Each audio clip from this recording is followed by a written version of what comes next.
Bonsoir à toutes et à tous, ravi de vous retrouver pour un nouveau numéro d'Accès Direct. Accès Direct, vous le savez, c'est votre rendez-vous quotidien avec l'actualité et l'information en Savoie-Mont-Blanc en direct sur votre chaîne préférée. Nous sommes le mardi 15 octobre 2019. Voici les titres. Non, c'est parti pour 45 minutes de belle rencontre.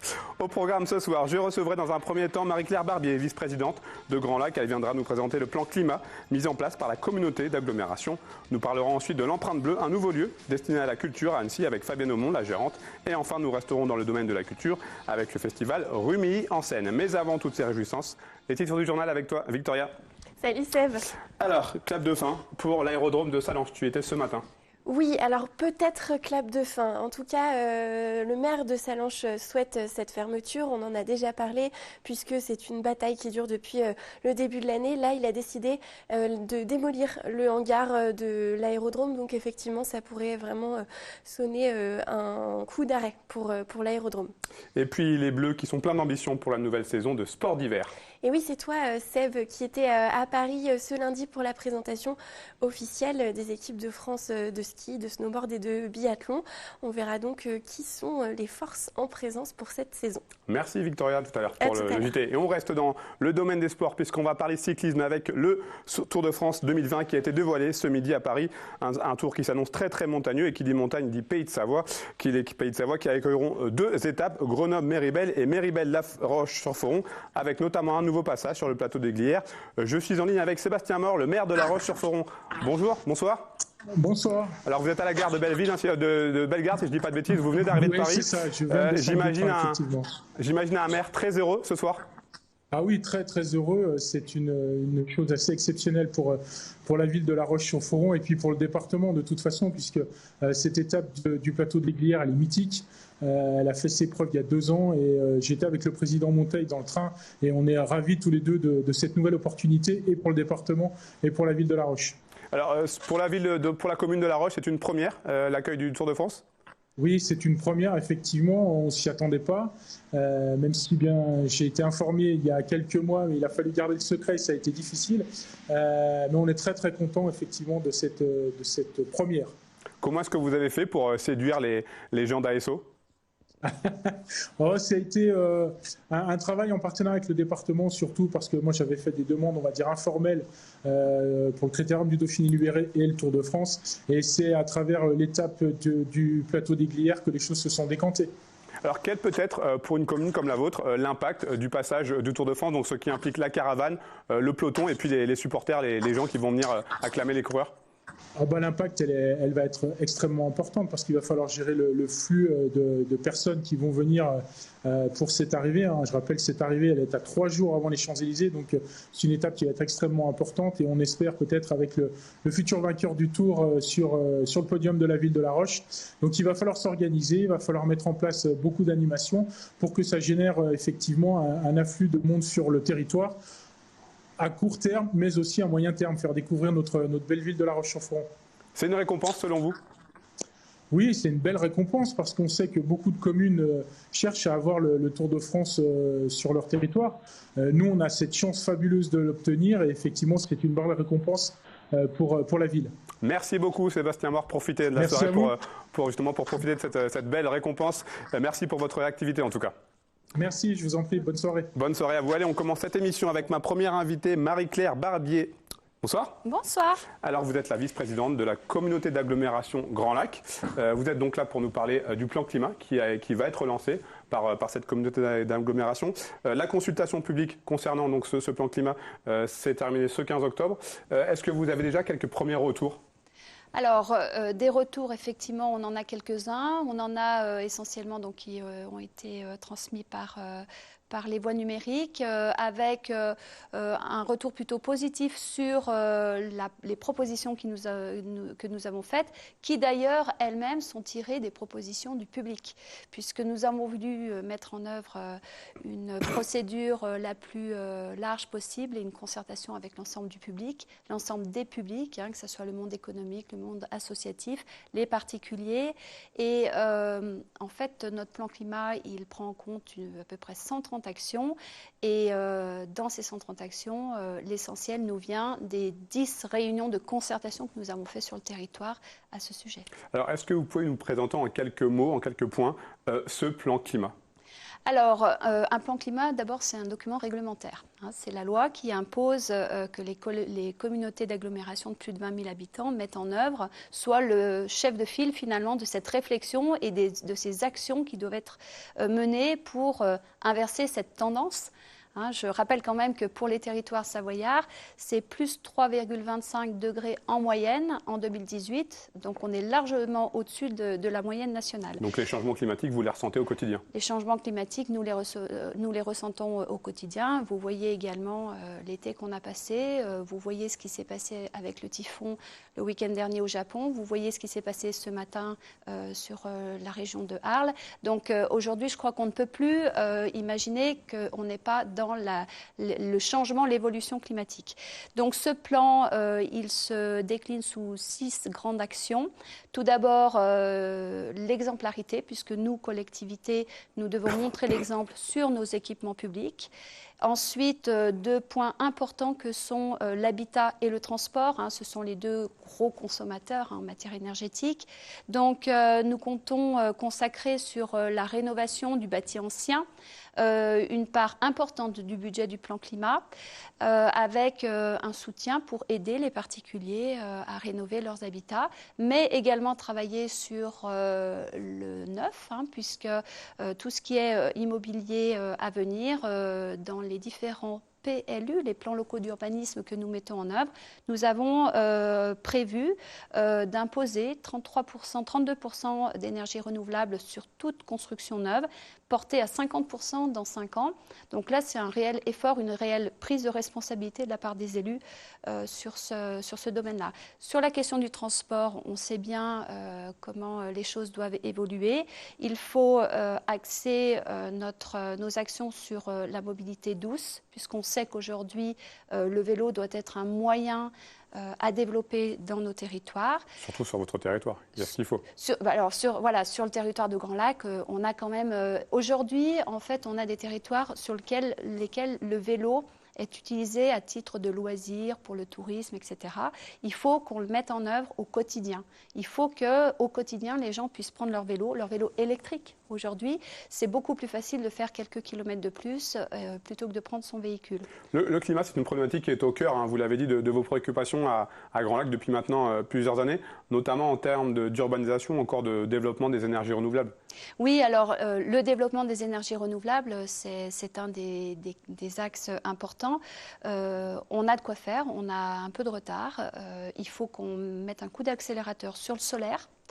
D'ailleurs, on a engagé une étude pour mettre en œuvre un cadastre solaire pour permettre à tout un chacun de connaître les disponibilités énergétiques en matière solaire sur son habitation.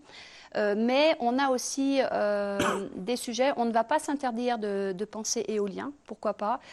Par contre, on a aussi un sujet avec l'hydraulique et notamment le lac du Bourget que l'on veut absolument développer, puisque nous réfléchissons avec nos voisins de Grand Chambéry à mettre en œuvre une boucle de l'eau qui permette de récupérer les calories qui sont toujours à la même température à un certain niveau de l'eau du lac du Bourget pour aller alimenter en climatisation et en chauffage certains secteurs de nos 2 agglomérations. Très concrètement, vous, en tant qu'élu, qu'est-ce que vous attendez d'un plan comme celui-ci ?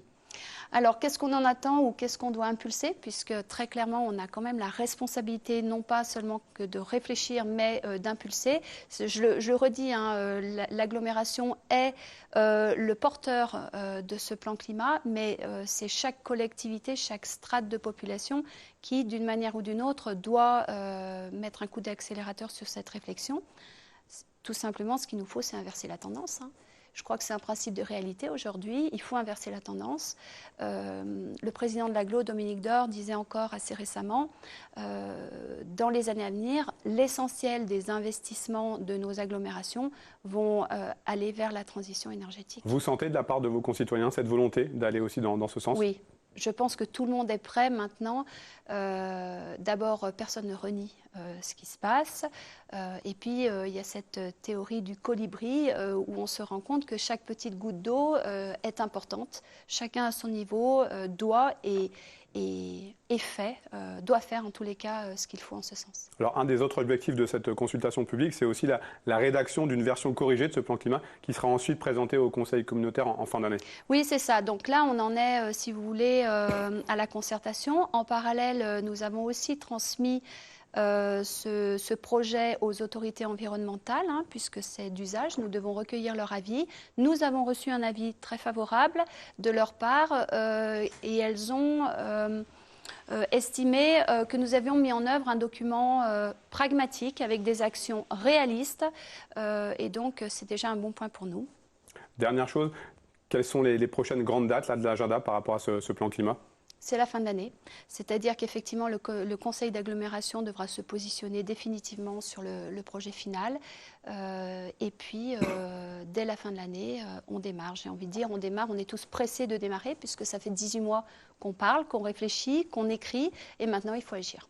Alors vous restez avec moi pour la revue de presse, j'ai trouvé une petite annonce assez originale ce matin sur le site de petites annonces justement leboncoin.fr puisque c'est tout simplement la gare d'Annecy qui est à vendre. Selon cette petite annonce, l'annonce dit « Cause double emploi avec l'aménagement routier et autoroutier largement privilégié pour des raisons évidentes d'écologie. Vend belle et grande gare au cœur d'Annecy. Grand volume, belle hauteur, sous plafond, refaite il y a quelques années. Certains y verront un attaque non dissimulé à la politique de Jean-Luc Rigaud, jugé justement par certaines personnes pas assez favorable au trafic ferroviaire. Plus sérieusement, Marie-Claire Barbier, Laurent Wauquiez a récemment réaffirmé son intention de moderniser la ligne Annecy-Aix. Vous qui êtes maire de Chindrieux, j'imagine que c'est forcément une bonne nouvelle. Bien sûr que c'est une bonne nouvelle, c'est extrêmement important pour nous. Et quand on parle transport, vous vous doutez bien que le réseau ferré, l'utilisation qu'on peut en faire est au cœur du sujet si on veut finir par retirer ces voitures sur nos routes. Toujours dans le volet ferroviaire, le fait que la SNCF ait finalement décidé d'annuler son intention de supprimer ce fameux TGV de 5h32 au départ d'Annecy, là aussi, j'imagine que vous faisiez partie de ceux qui s'offusquaient. Je n'ai pas le souvenir d'avoir entendu personne applaudir des deux mains ce type de décisions qui évidemment vont à l'encontre de ce qu'on peut imaginer. Aujourd'hui, le réseau ferré, que ce soit pour se rendre à Paris ou le TER sur nos espaces pour le quotidien, c'est indispensable. Merci beaucoup Marie-Claire Barbier. Merci à vous. À bientôt, je vous invite à rejoindre la régie et on ouvre à présent une page culture. Ma deuxième invitée, donc Fabienne Aumont. Bonsoir. Bonsoir. Alors vous êtes la gérante de l'Empreinte Bleue, le nouveau lieu destiné à la culture sur Annecy. On va commencer avec déjà une question sémantique. Pourquoi ce nom? Pourquoi une empreinte? Pourquoi bleu? Alors je suis artiste plasticienne. Pas forcément un lien du coup. Voilà, bien sûr. Et en tant qu'artiste plasticienne et individu très influencée par la culture amérindienne.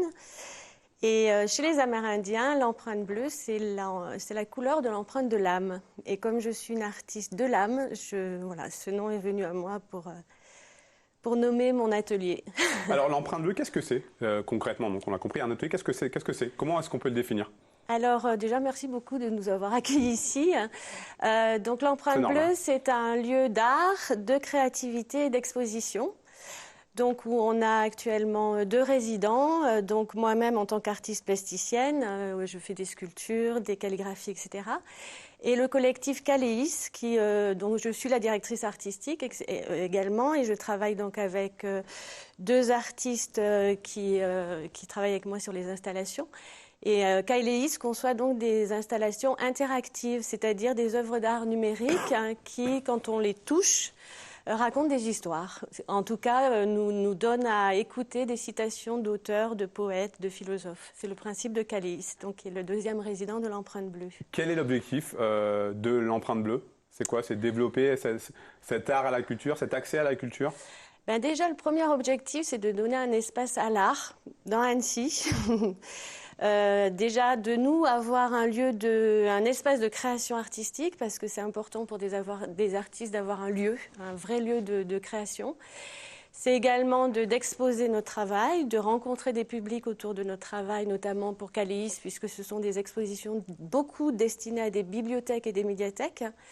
Et puis c'est un lieu également où on anime des ateliers. Alors on a ouvert en juillet, donc on est tout récent. Mais à partir du 22 octobre, puisqu'on a été sélectionné par la Biennale d'art contemporain de Lyon pour être atelier référent, l'Arbre Monde.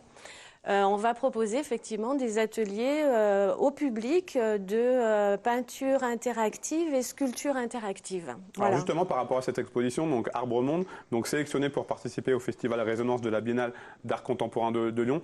Est-ce que vous pouvez nous en parler un petit peu de cette exposition? Oui, en donc quoi ça consiste? Voilà, donc en fait, l'Arbre Monde, c'est une installation, comme vous pouvez en voir passer là peut-être à l'écran. Donc c'est une installation qui symbolise un arbre dont les racines sont plantées dans le ciel et les branches tombent vers nous. C'est vraiment le symbole de l'Arbre Monde dans beaucoup de cultures amérindiennes justement et chamanes. Et quand le public vient vers l'arbre et touche une des feuilles de l'arbre, il y a 12 feuilles qui sont connectées. Ces feuilles vont déclencher la lecture à voix haute d'auteurs, de poètes ou de philosophes qui parlent et qui racontent le monde des arbres en fait. On parlait de plan de climat tout à l'heure, mais voilà, nous en tant qu'artistes, moi en tant qu'artiste aussi, je défends vraiment la beauté de la nature, la beauté du monde et c'est par nos œuvres qu'on essaye de communiquer au public cette beauté du monde et de la nature qui est certainement un peu en danger, donc on la célèbre, nous en tant qu'artistes. À première vue, on peut penser que l'art et les nouvelles technologies du côté interactif n'ont pas de lien. En fait, vous avez justement envie de faire cette passerelle entre les deux. Alors justement, oui, tout à fait. Et de montrer que le numérique peut se passer sans écran, c'est-à-dire que dans toutes les œuvres de Caléis qui sont des œuvres interactives, il n'y a pas d'écran. Donc en fait, le numérique est là, mais par le toucher, par la voix, par des choses qui sont beaucoup plus sensuelles qu'un simple écran.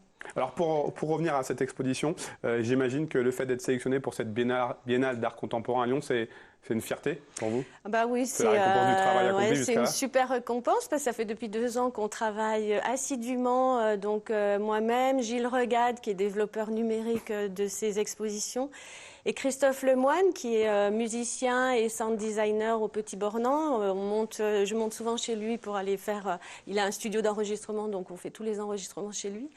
Donc pour nous, oui, en tant qu'artiste, on est toujours super heureux d'avoir une reconnaissance d'un tel festival en tout cas. Puisque c'est vrai que la Biennale, c'est quand même une belle visibilité, une belle reconnaissance. Et j'espère que les publics viendront profiter de tout ça du 22 octobre au 23 décembre. Donc. On n'a pas donné l'adresse de l'empreinte bleue? Alors, c'est 9 avenue du Rhône, sur la petite place, sur lequel se trouvent différents commerces, des restaurants, etc. Merci beaucoup, Fabienne. Merci beaucoup. Bon courage, bonne continuation et puis longue vie à l'empreinte bleue. Merci beaucoup. Allez, on passe au théâtre. On reste dans la culture, on passe au théâtre à présent avec mes 2 derniers invités, Michel Pierre et Isabelle Cochet. Bonsoir à vous. Bonsoir. Bonsoir. Alors, vous êtes présents sur notre beau canapé bleu. Installez-vous comme vous le souhaitez. Pour nous parler d'un festival, le festival Remis sur scène, qui donc débute le week-end prochain. Déjà, en quelques mots, qu'est-ce que c'est que ce festival? D'où il vient? Comment est-ce qu'il a été créé? Par qui? Alors, c'est un festival de théâtre amateur, qui a été créé par la troupe de théâtre amateur Les Gars de la Rampe, une troupe de théâtre de Remilly. C'est quoi la vocation d'un festival comme celui-ci? Alors, la vocation d'un festival comme celui-ci, c'est de sélectionner des pièces de qualité. Pour vous donner une idée, le comité de sélection a vu une 20aine de pièces, je pense. Une trentaine même. Une trentaine de pièces. C'est-à-dire que ça fait 1 an et demi que le comité tourne dans la région, voire au-delà, pour sélectionner des pièces, pour voir des pièces d'abord, et ensuite les sélectionner et vraiment offrir, on va dire, ce qu'on a trouvé de meilleur en ce moment sur la région et même au-delà. Quels sont les critères de sélection justement pour vous séduire, pour séduire le comité de sélection? Alors, c'est une bonne question parce que c'est vraiment assez difficile de sélectionner des pièces. On en a sélectionné 8, donc, sur effectivement près d'une trentaine qui avaient été candidates. Alors évidemment, on essaye de voir toutes les pièces, soit en direct, soit en vidéo, en captation vidéo. Évidemment, il y a le coup de cœur qui peut fonctionner, évidemment, qui ne s'explique pas forcément. Il y a aussi malheureusement des pièces qui sont un petit peu, qu'on élimine un petit peu parce que ça ne nous plaît vraiment pas. Et puis après, il nous reste souvent une quinzaine de pièces. Il nous restait une quinzaine de pièces là, quand on a fait la sélection, où on se disait, voilà, il faut choisir les 8 parmi ces 15. Donc, un des critères qui nous a guidés, c'est la variété. C'est-à-dire qu'on souhaitait avoir un spectacle relativement varié. Donc, il y a des comédies, il y a des pièces un petit peu plus graves. Il y a deux pièces qu'on peut qualifier aussi de thriller psychologique. Donc on a essayé d'avoir vraiment quelque chose d'assez varié pour satisfaire l'ensemble du public. Quelques mots sur cette troupe, les gars de la rampe, qui est donc à l'origine de ce festival. C'est une association rumilienne très ancienne, puisque l'association fête cette année ses 70 ans. Et c'est une association principalement tournée sur le théâtre amateur, donc monter des pièces de A à Z et les présenter à un public varié, donc présenter des pièces hétéroclites de tout genre.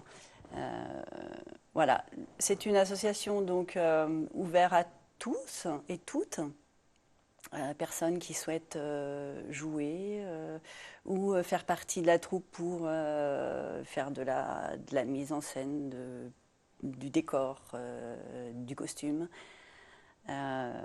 Et c'est, je vous le disais, une troupe très ancienne dans laquelle il y a une véritable transmission des savoirs.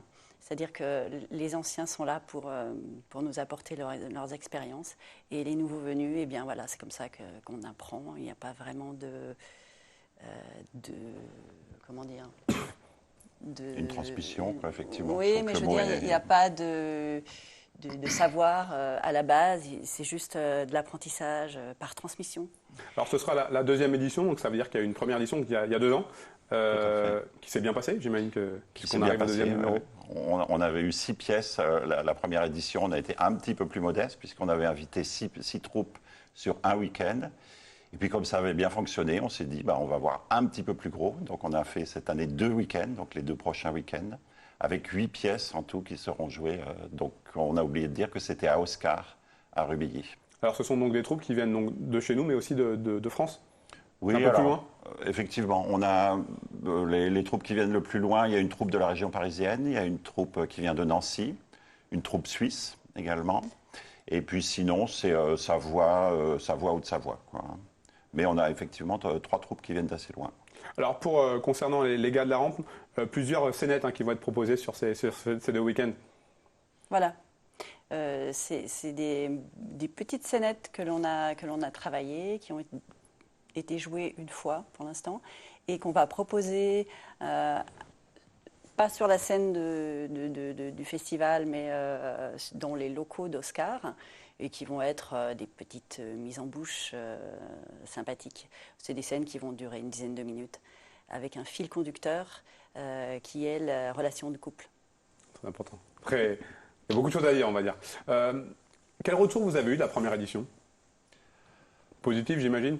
Oui, on a eu des retours positifs, vraiment énormément de retours positifs. Alors, ce qui est intéressant, c'est qu'on a eu des retours positifs sur la qualité des pièces, ce qui est quand même très satisfaisant, mais aussi sur l'ambiance, parce qu'un festival, c'est pas seulement venir voir une pièce, c'est aussi la vie de plusieurs troupes qui se rencontrent, parce que quand une troupe va jouer le samedi soir, par exemple, souvent il reste le dimanche pour voir la troupe qui joue le dimanche. Donc il y a vraiment toute une ambiance de convivialité que nous, au Gars de la Rampe, on souhaite vraiment maintenir et faire perdurer. Et c'est aussi ça l'ambiance d'un festival. C'est pas seulement on va voir une pièce, on la trouve intéressante, mais c'est vraiment toute une vie. On mange ensemble, il y a tout un travail autour des répétitions, autour de la technique, avec les troupes, etc. Et on a eu vraiment de très très bons retours par rapport à cette ambiance qu'on a réussi à créer. Et ça, le spectateur le sent aussi. Le spectateur qui vient voir une pièce dans le week-end ou voir plusieurs, sent qu'il y a vraiment là quelque chose qui se passe entre les pièces et entre les troupes. Voilà, c'est vrai, ce que dit Michel, c'est une ambiance particulière. Qu'on ne retrouve pas quand on va jouer dans une salle. C'est pas forcément la même chose. C'est différent. Ouais. On rappelle donc les dates? Alors, 18, 19, 20 octobre et 25, 26, 27 octobre, donc les 2 prochains week-ends, avec des pièces le vendredi, le samedi et le dimanche à Oscar, donc à Rubilly. 4 pièces par week-end. Et juste une petite chose, il y aura sur place une petite buvette et restauration assurée par les Restos du Cœur. Et tous les renseignements, les réservations sur le site des Gars de la Rampe. Merci beaucoup. Le message est passé. Merci à vous. Bon festival du coup. Merci beaucoup. Je vous invite à rejoindre la régie. Voilà, c'est fini pour cette première partie d'Accès Direct. On se retrouve dans quelques minutes pour le journal présenté donc par Victoria Lopez. On parlera notamment de l'aérodrome de Sallanches. À tout de suite.